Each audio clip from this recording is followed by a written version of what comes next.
सोना एक कीमती धातु है जिसकी सुंदरता, दुर्लभता और स्थायित्व के लिए हजारों वर्षों से मूल्यवान है।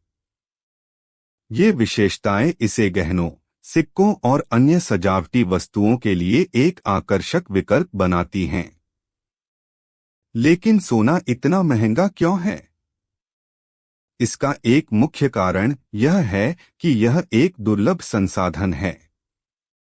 सोने की एक सीमित मात्रा ही है जिसे पृथ्वी की पपड़ी से खनन किया जा सकता है, और यह अनुमान लगाया जाता है कि अब तक का सारा सोना एक घन में फिट होगा जो प्रत्येक तरफ लगभग 60 फीट है। यह कमी सोने को मूल्यवान बनाती है क्योंकि इसके पास घूमने के लिए केवल इतना ही होता है। सोने की ऊंची कीमत का एक अन्य कारण इसके खनन की लागत है। पृथ्वी से सोना निकालने के लिए बड़ी मात्रा में श्रम, उपकरण और ऊर्जा की आवश्यकता होती है। फिर इन लागतों को उपभोक्ता पर डाल दिया जाता है, जिससे सोना और महंगा हो जाता है। सोने का उपयोग अक्सर मूल्य के भंडार और मुद्रास्फीति के खिलाफ बचाव के रूप में भी किया जाता है। जब अर्थव्यवस्था अनिश्चित होती है या मुद्रास्फीति अधिक होती है, तो लोग अक्सर सोने को अपने धन के लिए एक सुरक्षित आश्रय के रूप में देखते हैं। सोने की यह बढ़ी हुई मांग कीमतों को और भी अधिक बढ़ा सकती है। सोने का बाजार भी आपूर्ति और मांग से प्रभावित होता है। जब सोने की मांग अधिक होती है तो कीमतों में तेजी आती है।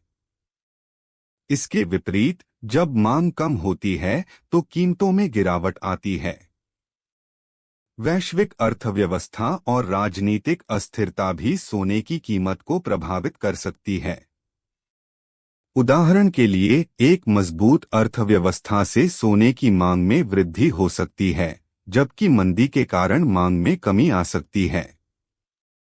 सोना इतना महंगा होने का एक और कारण यह है कि यह एक सीमित संसाधन है।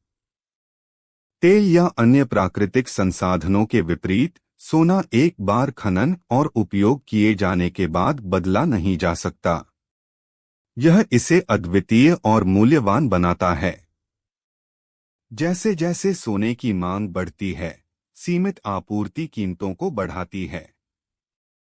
अंत में सोना महंगा है क्योंकि यह एक दुर्लभ और मूल्यवान संसाधन है जिसका उपयोग विभिन्न उद्देश्यों के लिए किया जाता है।